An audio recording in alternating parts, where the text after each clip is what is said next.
Hello everyone. इस video में बात करेंगे आपके टीयर 3 के कुछ इंपॉर्टेंट अपडेट्स के बारे में। तो आप लोग वीडियो का अंत जरूर बने रहेंगे क्योंकि ये जो अपडेट्स है आप लोग के लिए बहुत इंपॉर्टेंट है। और आपको जो ये सीटों की गणना हुई थी अभी फिलहाल में, उसमें कुछ सीटें फिर से बढ़ गई हैं। तो उसी के बारे में बात करेंगे कि क्या आपकी इसमें सीटों की संख्या जो बढ़ने वाली है उससे क्या सच्चाई है, और क्या इसमें बैकलॉग सीटें भी जुड़ने वाली है, या फिर सीटों की संख्या जो बढ़ रही है वो कैसे बढ़ रही है। ठीक है, तो इस वीडियो के बारे में, इस सभी टॉपिक के बारे में बात करेंगे। तो आप लोग इस वीडियो के अंदर जरूर बने रहेंगे क्योंकि इसमें आपको बहुत अच्छा अपडेट मिलने वाली है। तो चलिए सबसे पहले बात करते हैं कि आप लोग बैकलॉग सीटों के बारे में। तो सबसे पहले बता दूं कि बैकलॉग सीटें होती क्या है। ये देखिए, बैकलॉग सीटें वो है कि जैसे कि टियर 1 और टियर 2 का जो एग्जाम होता है, उसके बाद से जो जितने सारे कैंडिडेट ज्वाइन किए हैं उसके बाद से जितने सीटें बच गई तो उन सारे बचे हुए सीटों को ही बैकलॉग सीटें बोलते हैं। ठीक है, तो वैसे अगर देखा जाए टियर 1 और टियर 2 को सीटों को मिलाया जाए तो आप लोगों को भी मालूम होगा कि कितने सारे कैंडिडेट ज्वाइन किए और उसके बाद से कितने कैंडिडेट छोड़े भी हैं, और उसके बाद से कितने कैंडिडेट उसमें फर्जी वाले भी हैं, और कितने सीटों को बचा लिया गया। तो उन सारी सीटों को अगर जोड़ा जाए तो आपको लगभग 50,000 से ऊपर सीटें हो रही हैं। तो टियर 1 में अगर देखा जाए तो लगभग आपको 40 से 50,000 सीटें बच गई थी। वैसे यदि देखा जाएगा टियर 2 में, तो टियर 2 में आपको लगभग 30 से 35,000 सीटें बची हुई थी। तो इन सभी को अगर जोड़ा जाए तो 50,000 से आंकड़ा ये ऊपर ही चला जा रहा है। तो बात रहा ये सभी बैकलॉग सीटें इतना हो गई, लगभग 50 से 17,000 सीटें हो रही हैं। ठीक है, तो देखिए जैसे कि फिलहाल में अभी जो रोस्टर क्लियरेंस हुआ है 50% आरक्षण पे, तो उसमें कुछ पेच हो गया था। ठीक है, यानी इसमें कुछ संख्या सीटों की जो है घट गई थी।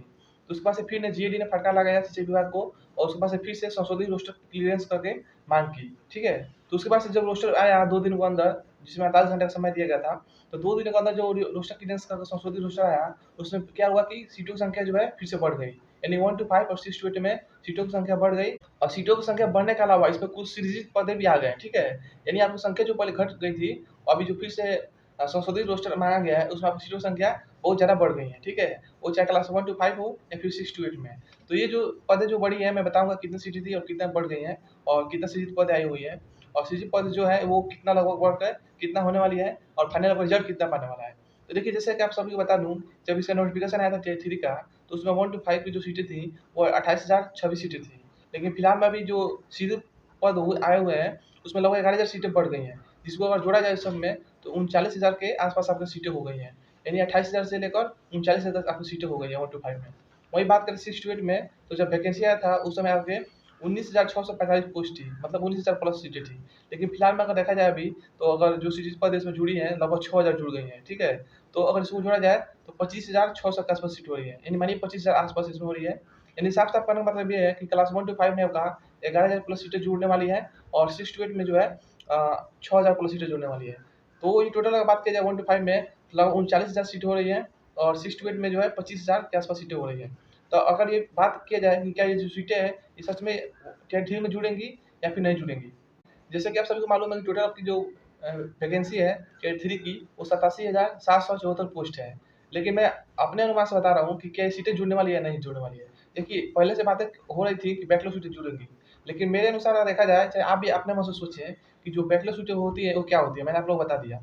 तो उसमें आपको लगभग 50,000 प्लस सीटें हो रही हैं, 50 से 70,000 सीटें सिर्फ टियर 1 और टियर 2 के बची हुई सीटें हैं।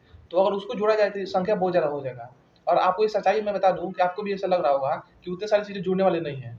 ये हकीकत है। अगर 10 सर्विस की बात होता तो एक बात होता, लेकिन 70,000 50,000 सीटें जो हुई हैं वो बैकलॉग सीटें हैं, वो कम ही चांस लग रहा है देखने जुड़ने का।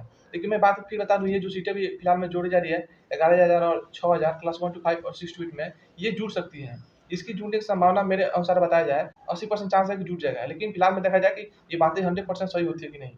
हालांकि ये सही भी हो सकती है क्योंकि अभी चुनाव का माहौल है और सरकार चाहे तो कुछ भी कर सकती है। लेकिन फिलहाल में जब ये सीटें बताई हुई है तो पूरी संभावना है कि जुट ही जाएगी। ठीक है, और एक और बात बता दूं आप लोग को कि देखिए ये सीटें जुड़े या चाहे नहीं जुड़े, लेकिन ये बात एकदम 110% कन्फर्म है कि आपको जितनी सीटें वैकेंसी आई है टियर 3 में, उतना पोस्ट पे आपका 110% रिजल्ट दिया जाएगा। ये एकदम कन्फर्म है कि आपको उसमें किसी प्रकार की सीटों में कमी नहीं देखने को मिलेंगी। ठीक है, तो ये एक छोटा सा अपडेट था, सोचा कि मैं आपको बता दूं।